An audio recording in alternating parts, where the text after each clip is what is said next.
Hiking early in the morning in Hawaii was something I had been looking forward to for a long time. The air was crisp, the sky just starting to lighten as the sun began its slow climb over the horizon. There was a quietness to the island at this hour, the only sounds being my footsteps crunching against the dirt trail and the occasional rustle of wind through the trees. I had started the hike feeling great, refreshed, awake, energized. But about halfway through, my stomach made it very clear that I needed to handle some business. Not the kind of business that could wait. I needed a bathroom, and I needed it now. I picked up my pace, scanning the area for a solution. There was no way I was going to squat in the middle of the jungle. Too many unknowns, too many things that could crawl, slither, or bite me in places I didn't want to think about. Then, just as my situation was becoming dire, I spotted a porta potty near the trailhead. Salvation. I hurried inside, closing the plastic door behind me and locking it with a quick snap. The air was thick, hot, and smelled exactly how you'd expect a porta potty to smell after sitting in the Hawaiian sun. But at that moment, I didn't care. I had more pressing concerns. Finally, after taking care of business, I reached for the toilet paper. It was still pretty dark inside, so I flipped on my headlamp to get a better look, and that's when I saw it. A massive banana spider was hanging out in the upper corner of the porta potty, legs spread wide, waiting. I don't know how I hadn't noticed it before. It was huge, easily 5 inches in diameter, maybe more. The long, spindly legs, the thick body, the way it just sat there, motionless. My heart rate skyrocketed. Now, I'm not scared of spiders in the normal sense. I can handle the little ones, even some of the bigger ones. But this thing was different. This wasn't some tiny house spider hiding in the corner of a room. This was a monster.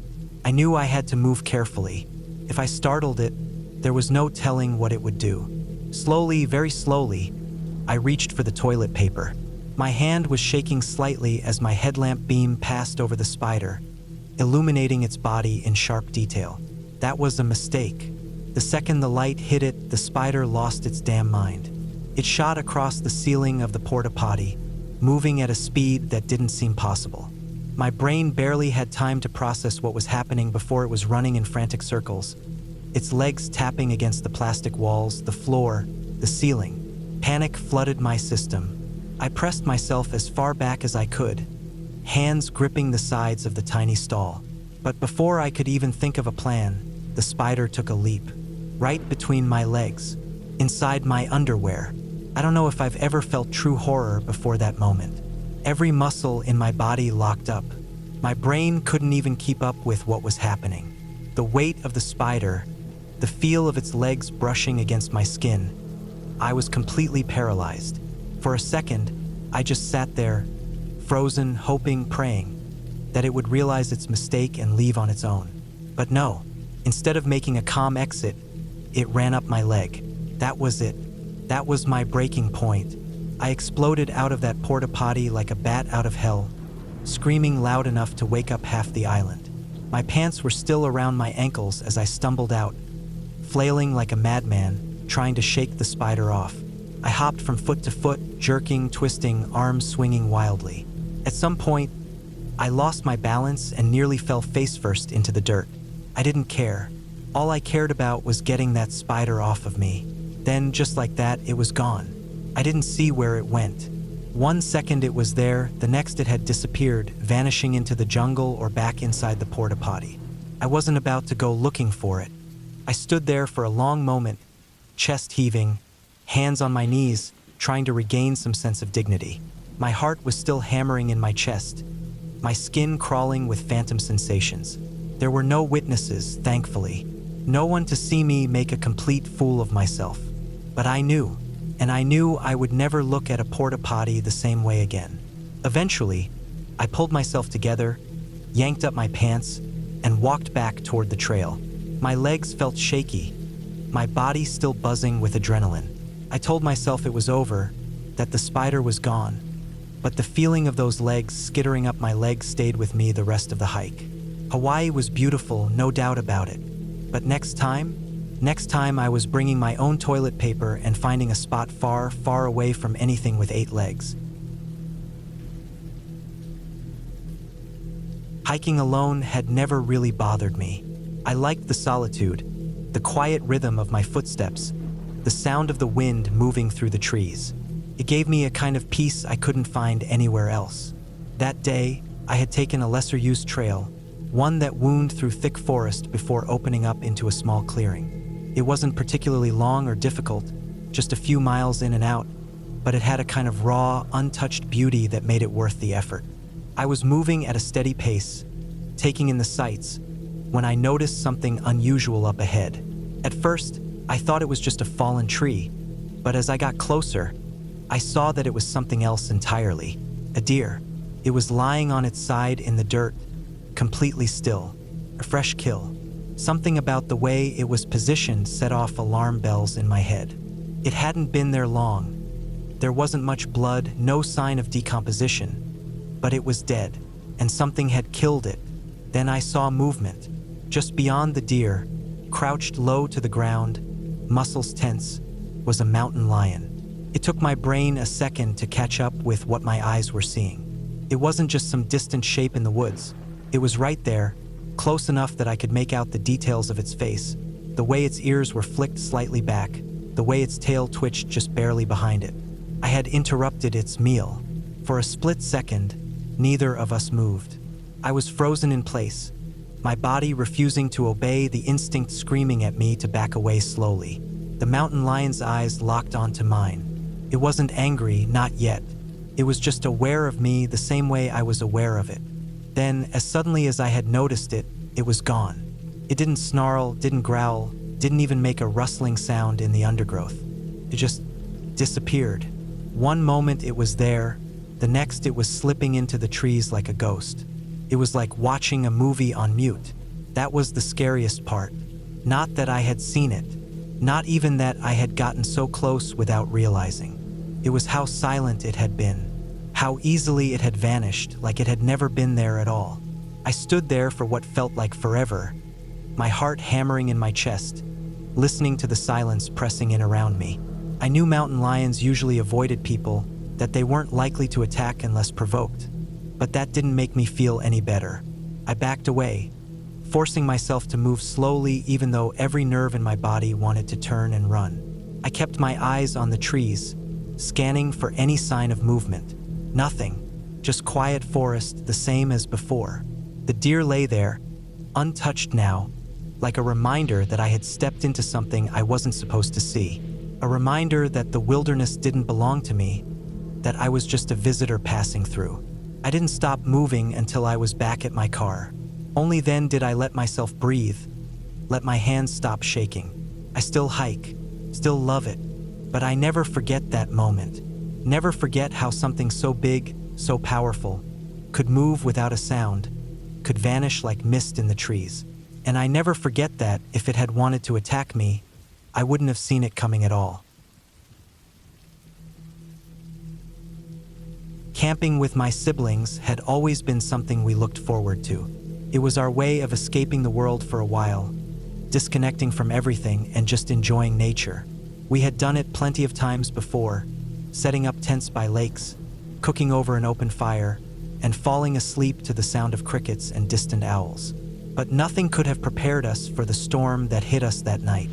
The day had been calm, warm, and pleasant. The lake stretched out in front of us, still and reflective, disturbed only by the occasional ripple of a fish breaking the surface. We had spent most of the afternoon swimming, fishing, and sitting around a small fire, roasting whatever snacks we had brought. There was no sign of what was coming. The sky had been clear, with only a few wisps of clouds here and there. If anything, it had been one of the better camping trips we'd had so far. But as the sun began to set, the wind started picking up. It wasn't much at first, just a cool breeze that rustled through the trees and made the lake ripple a little more than before. We didn't think much of it. We had checked the weather beforehand, and while there had been a small chance of rain, nothing seemed serious enough to worry about. Then, as darkness settled in, the temperature dropped noticeably. The wind grew stronger, and the air felt different, heavy, charged. The first distant rumbles of thunder reached our ears, deep and rolling, vibrating through the ground. We glanced at each other, but there was nothing to do except wait and see. We figured it would be a passing storm, a bit of rain, maybe some lightning, and then it would move on. We were very wrong. It started with the lightning. Flashes lit up the sky, illuminating the entire forest in bright white for split seconds before plunging everything back into darkness. The thunder, once distant, grew closer, each clap louder than the last. The wind howled through the trees, bending branches, sending leaves spiraling through the air. The lake, once calm, now had waves rolling across its surface, breaking violently against the shore. Then came the rain. It wasn't a light drizzle or even a steady downpour. It was a torrential, hammering force that pounded against our tent, making it feel like we were being attacked from all sides. The fabric shook, flapped, and lifted with every powerful gust of wind. The pegs holding the tent down strained against the force, and for a moment, we weren't sure if they'd hold. The storm was directly over us now, and the sky was alive with lightning, the flashes coming so frequently that it felt like a strobe light was going off. The thunder never stopped. It wasn't just individual claps anymore. It had turned into a continuous, earth-shaking roar. It was deafening, relentless, like something was tearing the sky apart. We could feel it in our chests, reverberating through our bones. The wind grew stronger, and then we felt it. Our tent started to lift. Panic hit immediately. There was no way the tent was going to last much longer. The stakes were already loosening, and we could feel the floor of the tent rising beneath us as if it was about to be ripped away. That was when we made the decision we had to get to the car. We grabbed whatever we could in the moment, unzipped the tent, and ran. The rain pelted us like bullets, the wind making it nearly impossible to stay upright. Lightning flashed every few seconds, lighting up the campground, revealing trees bending, branches snapping, and waves crashing violently against the shore. The ground was muddy and slick, making it difficult to run without slipping. By the time we reached the car, we were completely soaked. We threw the doors open, scrambled inside, and slammed them shut. For a moment, there was only the sound of our breathing, heavy and frantic, our hearts racing from the adrenaline. Then we looked out the window. Just as we had feared, our tent was gone. The wind had lifted it completely, sending it tumbling across the campsite before slamming it into a tree. The poles snapped, the fabric shredded.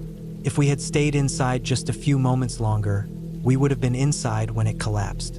But even in the car, we weren't safe. The wind rocked the vehicle violently, shaking it like it weighed nothing. It felt like something was trying to lift it off the ground. The rain was so heavy that we could barely see past the windshield. The endless roar of thunder and wind made it impossible to think clearly. That was when we made the next decision. We had to leave. Staying in the car was no safer than staying in the tent.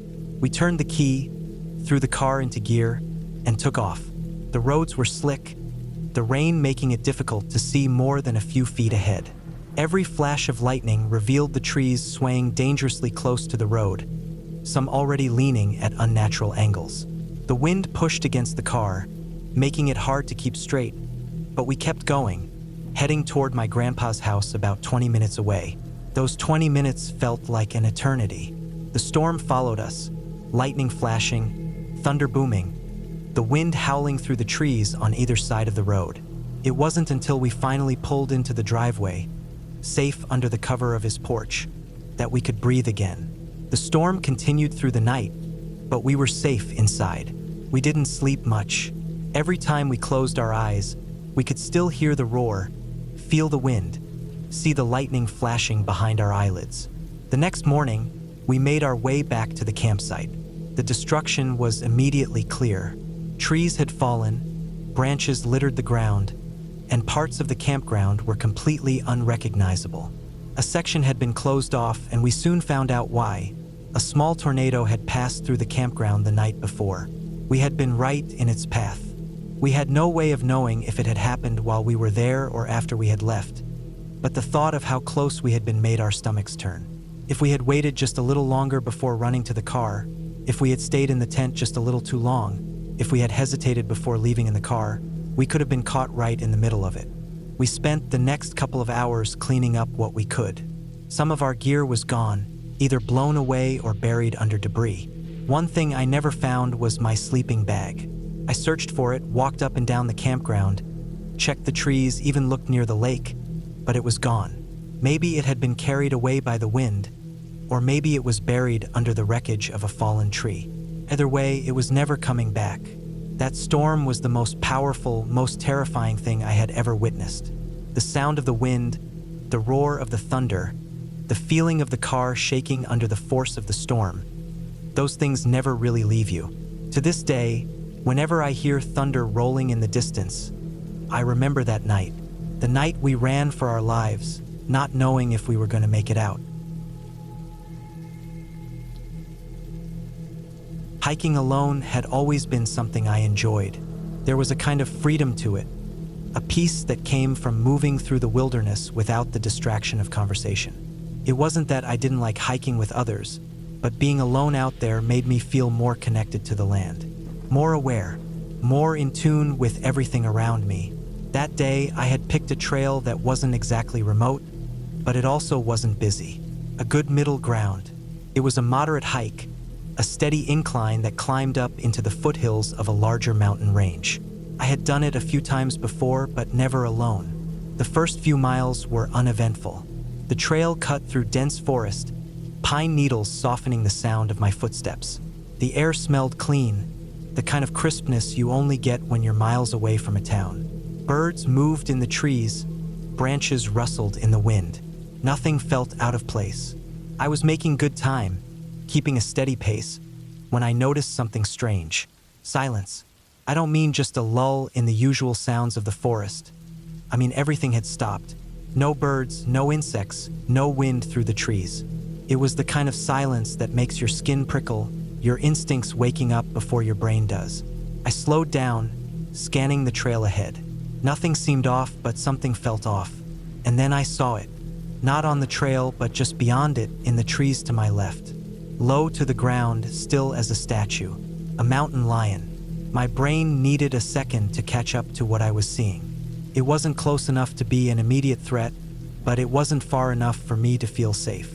Maybe 20 yards away, crouched in the undergrowth, golden eyes locked on me. I stopped walking. Everything in my body screamed at me to run, but I knew better. Running would trigger a chase, and I wasn't about to see how fast I could lose a race with a mountain lion. I stood there, trying to keep my breathing even. The cat didn't move, just watched me.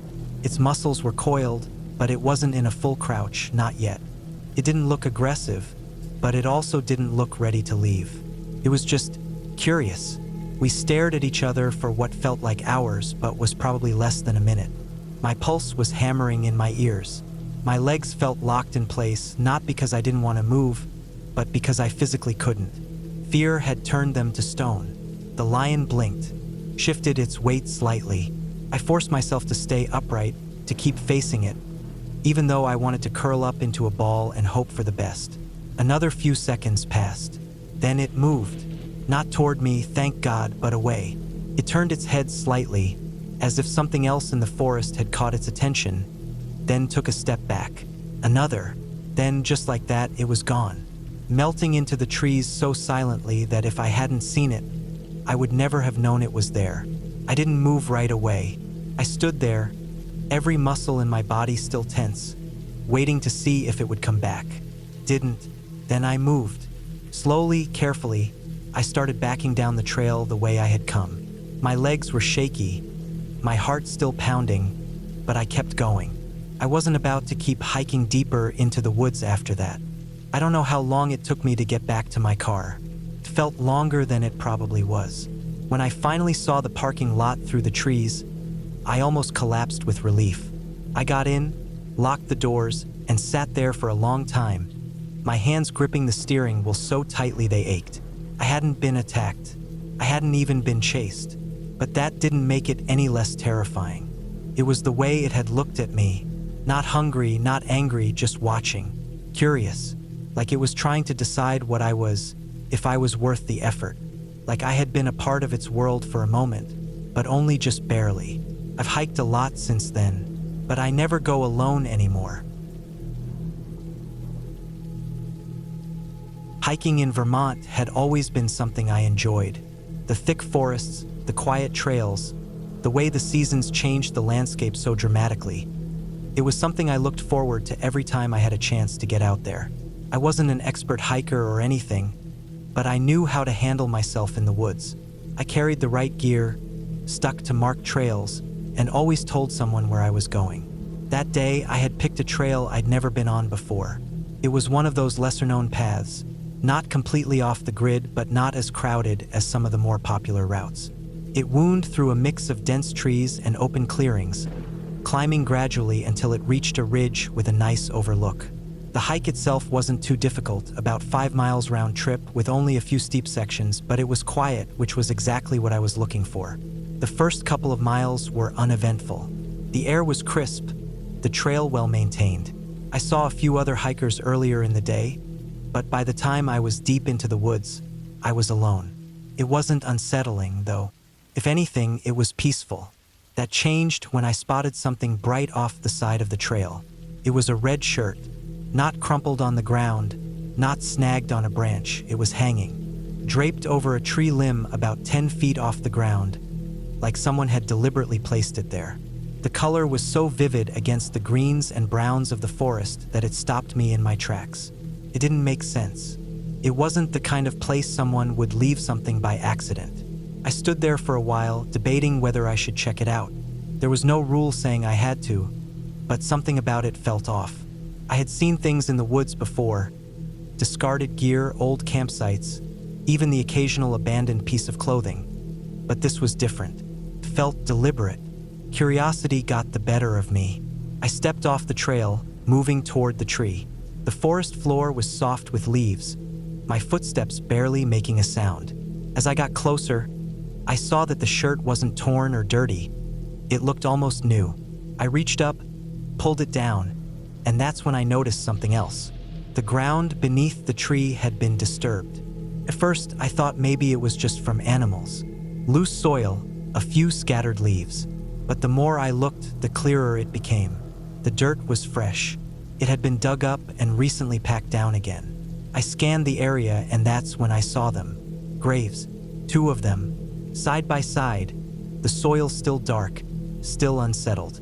They weren't marked, no crosses, no stones, just rectangular patches of earth that looked too deliberate to be anything else.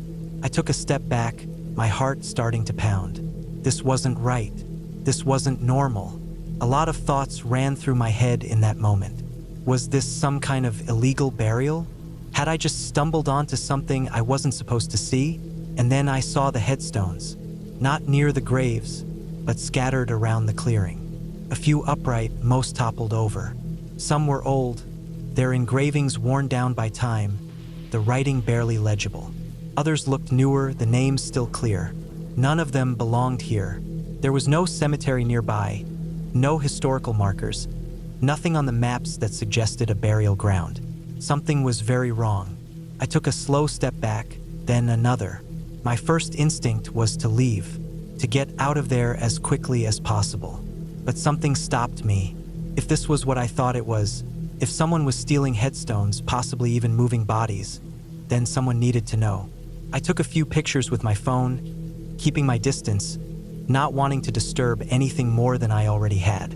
Then I turned and walked as fast as I could back to the trail, my skin crawling the entire way. I kept expecting to hear something behind me. Footsteps, voices, but the woods were silent. The kind of silence that doesn't feel natural. I hiked back faster than I ever had before. When I reached my car, I didn't waste any time. I drove straight to the nearest town, found a small sheriff's station, and told them everything. At first, they looked at me like I might be messing with them. But then I showed them the pictures. That changed everything. A couple of deputies went out there later that day. They confirmed what I had seen. Fresh graves, stolen headstones, no signs of who had done it. But they did find something else. The headstones had come from a cemetery about 15 miles away. Someone had been digging them up and bringing them into the woods. The question was, had they taken more than just the markers? That part I never got the answer to. I followed the story for a while, checking the local news, but nothing ever came of it. They never said if bodies had been moved, never found out who did it or why. The graves I had seen were exhumed, but the authorities never released details on what they found. I never went back to that trail.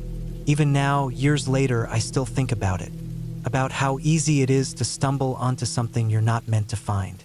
About how, in the middle of the woods, you're truly alone. And about the things people do when they think no one is watching. About 10 years ago, I went camping at Ginny Springs in Florida. It was one of those trips that felt like a perfect getaway. Just me, my tent, and the quiet of nature. The area was beautiful, full of crystal clear springs and dense trees. It was popular, but it never felt too crowded. The first day went as expected. I set up my tent near the river, made a small fire, and just relaxed. The air was thick with humidity, and the scent of wet earth and burning wood mixed in the air. I spent the evening by the fire, watching the sky turn dark, listening to the soft rustling of the trees and the occasional distant laughter from other campsites. When I finally crawled into my tent, I expected nothing but a peaceful night. I was dozing off when I heard it. A loud, deep crack, then a groan, long and heavy, like something massive shifting in the dark. Before I could even process what it was, there was a deafening crash. The ground seemed to vibrate under me. It was a sound you only ever hear in movies. A tree falling, but not just any tree. A huge one. I laid there, frozen, listening. Everything had gone silent. No crickets, no wind, nothing. Just stillness. I told myself it was just a tree falling in the woods. It happens. It's nature. It was probably far away. Then, about 10 minutes later, I heard voices. Not just one or two, but a lot. Dozens, maybe more. The kind of frantic murmuring that sets off alarm bells in your head. I unzipped my tent and stepped out. People were gathering a little ways down from where I had set up. Flashlights flickered through the darkness, beams of light bouncing between the trees. I walked toward the commotion, still groggy, trying to shake off the sleep. Then I saw it. The tree had fallen on a tent. A massive oak, its thick trunk sprawled across what had once been someone's sleeping space. The fabric of the tent was flattened, barely visible beneath the weight of the wood. People stood around, whispering, their faces pale in the glow of their lights. Someone was inside. It hit me like a punch to the stomach. I had heard it happen. I had been lying there in my tent, half asleep, while someone just a short distance away was crushed beneath a tree. My hands felt clammy. More people arrived. Someone must have called 911 because, not long after, we heard the distant thump of helicopter blades cutting through the night air. The sound grew louder, closer, until a search and rescue chopper hovered above, its spotlight cutting a bright hole in the darkness. Rescue workers arrived, pushing through the crowd with urgency. Some people had tried to lift the tree, but it was impossible. The thing was ancient, thick with decades of growth. They needed heavy equipment, something strong enough to move thousands of pounds of wood. But this wasn't a construction site. This was the middle of the woods. The waiting felt endless. The murmurs of the crowd swirled around me, but I barely heard them. I just stared at the tent. Someone had been inside, maybe asleep, maybe dreaming, when their entire world came crashing down. After what felt like an eternity, they finally got the tree lifted. A team of paramedics rushed forward. The crowd pressed in, watching. Then I saw the look on one of the paramedics' faces. It was too late. The helicopter had come to take them, but there was no saving them. They were gone before help had even arrived. I don't remember how long I stood there. At some point, people started to drift back to their campsites. The crowd thinned. The murmurs died down. Eventually, I went back to my own tent and sat in the dark, listening. The night felt different now, colder, heavier. I didn't sleep much. Every creak of the trees made me flinch. Every small gust of wind made my heart race. I kept thinking about how random it all was. How you could be in the wrong place at the wrong time, and that was it. One moment you're just another camper in the woods, and the next, by morning, the campground was quiet again. People packed up and left early. The spot where the tree had fallen was empty now. The tent and rescue equipment all cleared away. but the ground still bore the scars, the crushed earth, the broken branches, a reminder that something terrible had happened there. I left that day and never went back to Ginny Springs. I still camp, but now I look at the trees differently. I check the ground, the roots, the way the branches sway in the wind. Because sometimes, the scariest things aren't the ones lurking in the dark. Sometimes it's the things we never think about, the things we assume are safe, until they're not.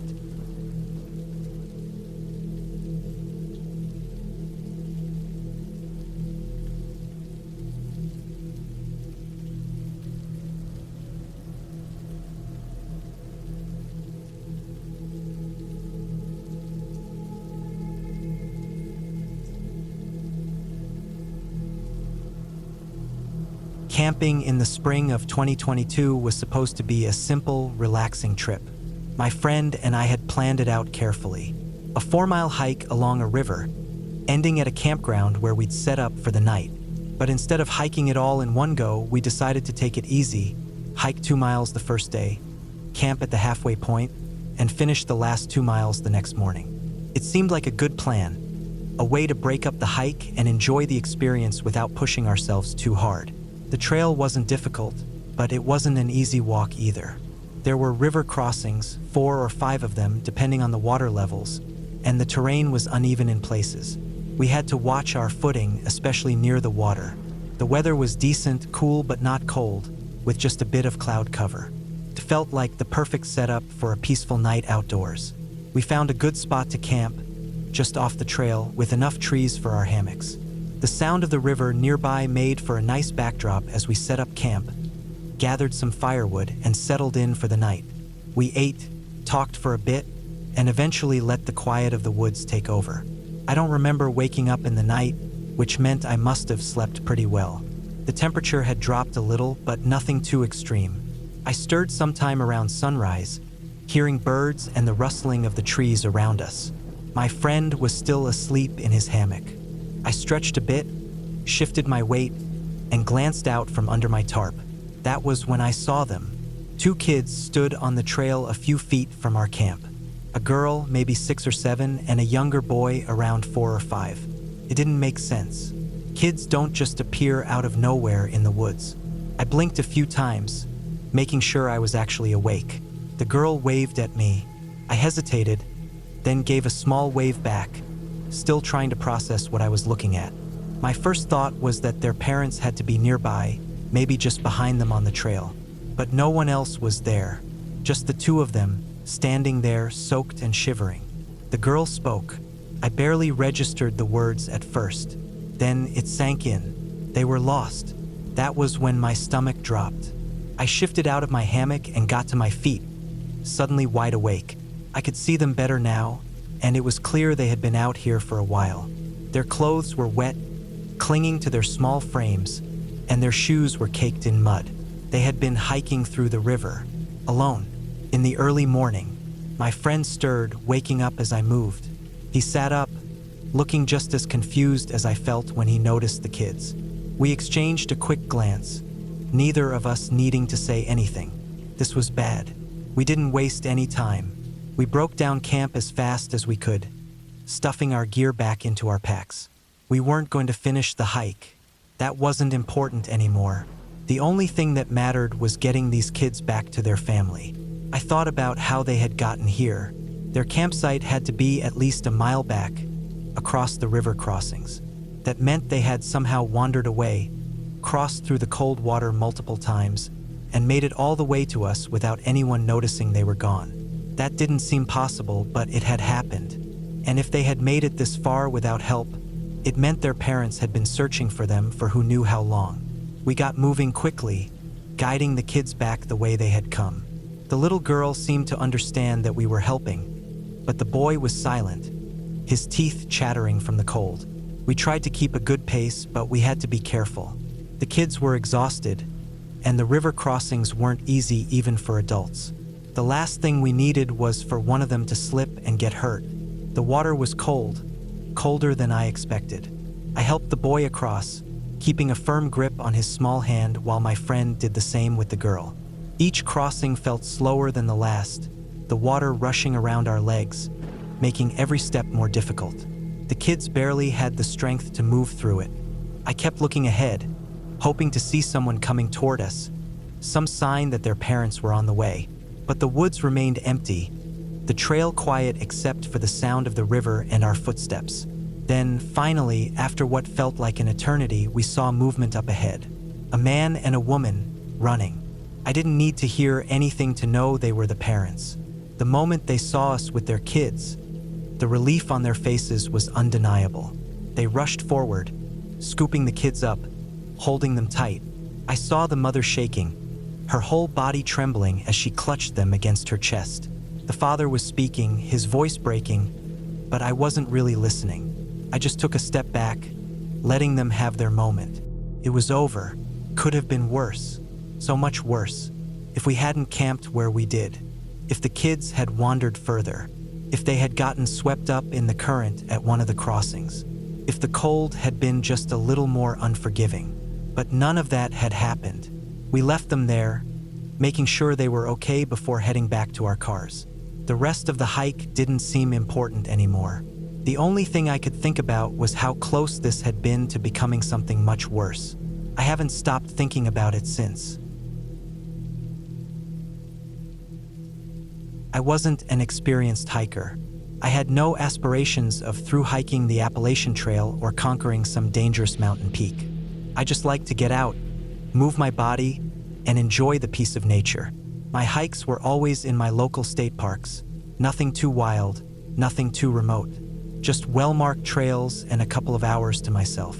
That being said, nature had a way of reminding me that I wasn't entirely in control. The worst experience I'd had before this was the time a snake fell on me out of a tree.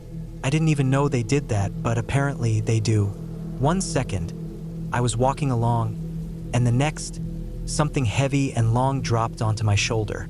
I caught just enough of a glimpse to see the scales before I reacted purely on instinct. I ran. I don't think I've ever run that fast in my life. Not before and not since. My legs burned, my heart pounded, but I didn't stop until I was sure I was clear of the thing. I never even saw where it landed after it fell off me. That moment had left a deep impression. It taught me that no matter how safe a place seemed, it could always surprise me. That was in the back of my mind when I set out on this particular hike. It was a cool day, not too hot, not too cold, perfect for a few hours in the woods. I chose a trail I'd done a few times before. It was a 6-mile loop, nothing too strenuous, with a mix of flat stretches and a few hilly sections. The trail was mostly dirt with patches of exposed tree roots and the occasional rocky section. I took my time, enjoying the solitude. There weren't many people out that day. I passed a couple at the beginning, and later on I saw a guy jogging in the opposite direction, but that was it. It was quiet, just the sound of birds, rustling leaves, and my own footsteps on the trail. That was how I liked it. Hiking was my escape. I didn't want to talk to anyone. I didn't want to deal with the stress of normal life. I just wanted to walk, breathe the fresh air, and forget about everything else for a little while. I was about 3 miles in when I heard something off to my right. A rustling noise, like something moving through the underbrush. My first thought was a squirrel or a rabbit. I kept walking but turned my head slightly, trying to catch a glimpse. I didn't see anything at first, just trees and bushes the same as everywhere else. Then I saw movement. It wasn't a small animal. The bushes shifted, leaves shaking as something bigger pushed through them. My first thought was deer, maybe, but I couldn't see it clearly. I stopped walking, listening. The sound of movement stopped, too. That unsettled me. I didn't know why, but it did. When a deer moved through the woods, it didn't care if I was there or not. It would just keep going. This thing had stopped when I did. That meant it was aware of me. I told myself it was nothing. Maybe another hiker had stepped off the trail to take a break or to relieve themselves. That was the logical explanation, but something about it still felt off. I kept walking, faster this time, trying not to let my imagination get the better of me. The trail curved ahead, bending left, and I used that as an excuse to glance back over my shoulder. That was when I saw him. A man stood just inside the tree line, partially hidden by the underbrush. He wasn't dressed like a hiker. He wasn't wearing bright colors or a backpack. His clothes were dark, and he stood completely still. Too still. I turned back around and kept walking. My heart started beating faster. I wanted to believe he was just another hiker, but something about the way he stood there, unmoving, watching, set off alarm bells in my brain. I'd been hiking alone for years, and I had never felt like this before. I didn't want to run. Running made it obvious I was scared. Running made me look like prey. Instead, I picked up my pace. My feet moved faster, my strides lengthened. I listened carefully, straining to hear if he was following me. For a few minutes, there was nothing, just the sound of my own footsteps, my breathing, the birds chirping overhead. Maybe I'd imagined it. Maybe he was just some guy taking a break off trail. Then I heard it. Footsteps, not directly behind me, but off to the side. In the trees, trying to stay out of sight. Panic swelled in my chest, but I fought it down. I had to be smart. If I panicked, I would make a mistake. I would trip or I would take a wrong turn.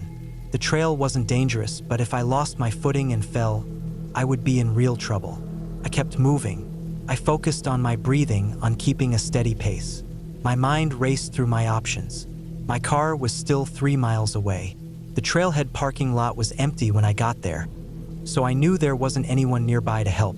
There were no emergency stations, no rangers on patrol. The best thing I could do was get out of there as fast as possible. The trail forked up ahead. I had 2 choices: take the shorter but more exposed path that led downhill, or the longer, more wooded route that would keep me hidden. I chose the wooded route. If he was following me, I didn't want to give him a clear line of sight. I turned onto the narrower trail, my legs burning as I forced myself to move faster. The forest closed in around me, the trees thick and shadowed. I couldn't hear him anymore, but that didn't mean he wasn't there. Minutes passed. My breath came in ragged gasps. I was pushing myself harder than I ever had before. Every step felt like it took me miles away from danger, but I knew I wasn't safe yet. Then, up ahead, I saw it, the end of the trail, the parking lot, my car. Relief flooded through me. I had made it. I didn't look back. I didn't stop. I ran the last 100 feet, yanked open my car door, and threw myself inside. My hands shook as I locked the doors. I forced myself to breathe, to calm down. Then, just to be sure, I looked back toward the trail. Nothing. No movement, no sign of him. Just the empty woods. I drove away and didn't look back again. I haven't been hiking alone since. I had always been an experienced hiker, spending weekends out in the wilderness, pushing myself to explore further and test my limits. There was something peaceful about it. Getting away from the noise of life, losing myself in the rhythm of my footsteps and the silence of the deep woods. I had mapped out a multi-day solo hiking trip through an area I hadn't explored before. It was a remote section of national forestland, with miles of unmarked trails, dense with trees and wildlife.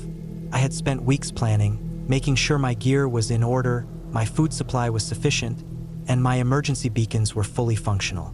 I knew the risks of solo hiking, but I liked the challenge. It made me feel alive. The first day went as expected. The weather was perfect, mid-50s, overcast, cool enough to hike comfortably without sweating through my clothes. The trail was narrow and winding, cutting through thick stands of pine and birch. The smell of damp earth and decaying leaves filled the air. Every so often, I'd spot signs of wildlife, deer tracks, the distant call of a hawk, the rustle of something moving through the underbrush. By late afternoon, I reached my planned campsite. It was a clearing near a slow-moving stream, with soft ground and just enough space to set up my tent.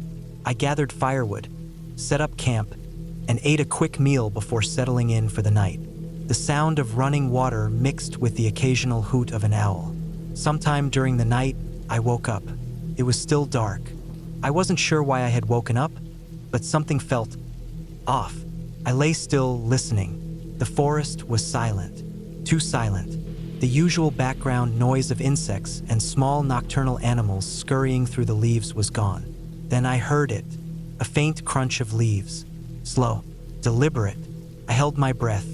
It was close, maybe 20 or 30 feet from my tent. I listened, straining to make out the direction it was coming from. Another crunch, then another. It wasn't an animal. It sounded too heavy, too calculated. I stayed still, heart pounding in my chest. I always carried a knife and a small hatchet when I hiked alone, and I slowly reached for them, careful not to make a sound. My flashlight was next to me, but I hesitated to turn it on. I didn't want to give away my position. The footsteps stopped. The silence stretched. I lay there, gripping my knife, waiting. Minutes passed, then more. I didn't hear anything else. After a long time, I finally let out a slow breath. Maybe it was just my imagination. Maybe I had woken up at the exact moment a deer had passed by, and I was overreacting. Eventually, I drifted back into a restless sleep. The next morning, I stepped out of my tent and looked around. Nothing seemed disturbed. No tracks, no broken branches, nothing out of place. The forest looked as untouched as it had the day before. I shook off my unease, packed up, and continued my hike. The second day took me deeper into the forest. The trails were barely visible, just faint paths worn by time and the occasional traveler. I had to check my map and compass frequently to make sure I was heading in the right direction. The terrain became more rugged, the trees denser. By late afternoon, I had covered more ground than I expected. I found a small clearing next to a fallen log and decided to set up camp there. I built a fire, cooked dinner, and tried to enjoy the solitude. But the feeling of unease from the night before still lingered. As the fire crackled, I kept catching myself looking over my shoulder. The trees seemed closer, the darkness between them heavier. The feeling of being watched crept up my spine. I told myself it was just my imagination. That night, I barely slept. Every small sound made my muscles tense. I kept my knife close, listening, but nothing happened. The third day, I planned to loop back toward my starting point. The hike was going well until mid-afternoon when I realized I had veered off course. I had been so focused on keeping a steady pace that I hadn't checked my compass for over an hour. I pulled out my map, trying to figure out where I was. That's when I saw something strange.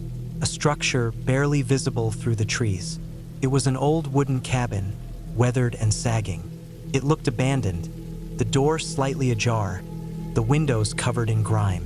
I hadn't seen anything about a cabin on my maps. This area was supposed to be completely untouched. Curiosity got the best of me. I approached slowly, stepping carefully over fallen branches. As I got closer, I noticed something that made my stomach drop. Fresh footprints, leading up to the cabin. Someone had been here recently. I hesitated. Something about the place felt wrong. It was too quiet. The air was heavy, like a storm was coming, but the sky was clear. I didn't go inside. I turned back, retracing my steps, trying to find my way back to the trail. I walked fast, my pulse pounding in my ears. I didn't stop until I was sure I was far enough away. By the time I made camp that night, I felt exhausted, but I couldn't shake the feeling that I wasn't alone. That night, I woke up again. This time, I knew what had woken me. Footsteps, close, too close. Then something pressed against my tent. A slow, deliberate pressure. I didn't move. My heart was hammering. The pressure lasted for what felt like an eternity. Then slowly it lifted. I heard footsteps retreating, fading into the distance. I stayed awake the rest of the night, gripping my knife. As soon as the first light of dawn broke, I packed up and started moving. I didn't stop. I didn't eat. I just walked, fast. It took me most of the day, but I finally made it back to my car. I locked the doors, started the engine, and drove until I was miles away. I never reported it. I wouldn't even know what to say, but I never hiked alone again. My wife and I were on our honeymoon, soaking in the tropical beauty of Thailand. We had planned a mix of relaxation and adventure, and on our fourth day, we set out on a jungle hike. The island was stunning, the kind of place you see on postcards, with emerald green waters and towering cliffs. But once you stepped away from the beaches, the jungle took over completely. Thick, tangled vines, towering trees, and a deafening chorus of insects and birds filled the air. The humidity was brutal, sweat sticking to our skin within minutes of setting off, but we were excited for the challenge. The trail we followed was well marked at first, a dirt path winding through dense foliage, but as we went deeper, it became rougher, more overgrown. We were about 2 hours in, far from any signs of civilization, when we heard it. A scream. Not just any scream, but a long, drawn-out wail of pure desperation. Cut through the jungle sounds, silencing the birds and making my skin crawl. My first instinct was that someone had fallen, broken something, and was now stranded out here. I turned to my wife, her eyes wide, fear flickering across her face. Another scream, closer this time, more frantic. I didn't even think. I just started moving. My wife followed, both of us pushing through the thick vegetation in the direction of the cries. Twigs snapped underfoot, vines snagged at our clothes. The terrain sloped upward, making every step harder, and the heat was suffocating. My heart pounded in my chest, not just from exertion, but from the sickening feeling that something was terribly wrong. We kept moving, the screams coming in bursts, loud, then sobbing, then silence, then another shriek. It was like whoever was out there was on the edge of complete panic. Felt like an eternity, but we finally stumbled into a small clearing, and there he was, a man, crouched on the ground, clutching his head, his clothes filthy and torn. His face was streaked with sweat and dirt, his eyes wide and wild. He looked like he had been through hell. I froze for a moment, scanning the jungle behind him, half expecting to see something terrible lurking in the shadows. But there was nothing, just this lost, broken man. He was shaking so badly that when he finally noticed us, his reaction was delayed, like his mind couldn't process that we were real. He muttered something, his voice hoarse and cracked. From what we pieced together, he had been lost in the jungle for nearly a full day. He had set out alone, misjudging the difficulty of the trail, and taken a wrong turn. As night fell, he had panicked. No food, no water, no idea which direction to go. He had been wandering in circles, convinced he was going to die out here. We gave him water, tried to calm him down, and after a while he was able to stand. He was shaking from exhaustion, but he could walk. Slowly, carefully, we retraced our steps, guiding him back toward the main path. It was only when we reached a more recognizable section of the trail that he mentioned something that sent a chill down my spine. He told us where he lived back in the UK, less than a mile from us. He worked for my best friend. Out of all the people in the world, on a remote jungle trail in Thailand, we had stumbled upon a man who was practically our neighbor, someone who, under normal circumstances, we might have passed on the street without a second glance. We got him back safely, led him to a ranger station where they gave him more water and helped him get his bearings. He was still shaking when we left, still pale, still rattled to his core, but he was safe. That night, as my wife and I sat on the beach, listening to the waves roll in, the weight of the day finally hit me. The jungle had nearly swallowed that man whole. He had been so close to never making it out, and the thought haunted me. What if we hadn't taken that trail? What if we had ignored the screams? What if he had been just a little farther away, hidden deeper in the jungle, his voice lost beneath the roar of nature? It was a honeymoon we would never forget, not because of the beauty, but because we had come face to face with just how unforgiving the world could be. I've hiked through a lot of places, seen things that made my heart race and my instincts scream at me to turn around.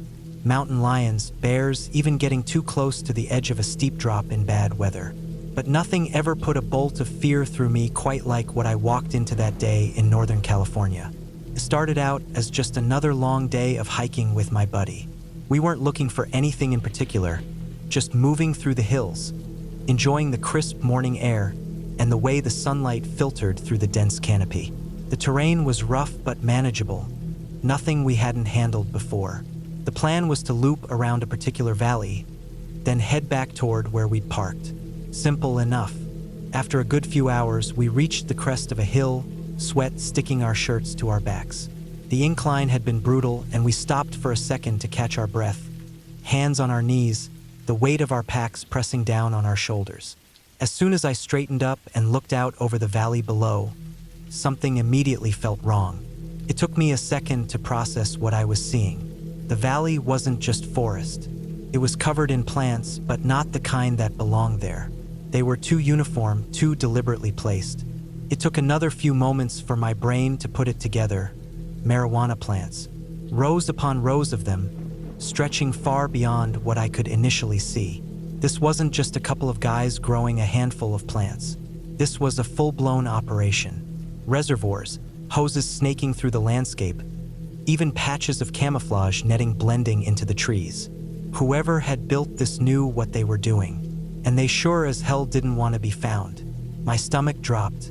I didn't move, didn't breathe for a second, and when I slowly turned my head toward my friend, I could tell he was thinking the exact same thing. We had just walked into the worst possible situation. People don't run massive grow operations in the middle of nowhere just for fun.